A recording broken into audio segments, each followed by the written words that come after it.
Governor Noem announced yesterday that she is calling the state legislature back for a special session starting October 5th. Until then, joint legislative committees are continuing to offer feedback based on information they're receiving from constituents. Today, the South Dakota Joint Committee on Health and Human Services convened and heard from people in and around the health care in South Dakota about where they believe coronavirus relief dollars should go. Austin Goss was there and has our top story here from the Pierre Newsroom. A special session is now 12 days away from occurring here in Pierre. Legislators are continuing to gather feedback from those affected by the pandemic. Senior citizens have been hardest hit by the coronavirus, especially long-term care facilities. Then just think about it. And March was about when everything hit. My dad was dead by June 14th. And we were so fortunate because at the very end, we all got to hold his hand, we got to look in our faces, tell us how much he loved us. We got to tell him how much we loved him. So, but for the courage and grace and wisdom of a nurse, we were able to do that. And that was the only saving grace.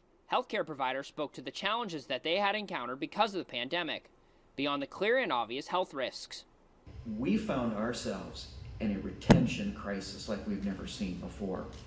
Because at the same time, when we're losing people to their own health concerns, some fears, higher wages elsewhere in the markets, what we saw is the quality of incoming applicants there were people we couldn't hire.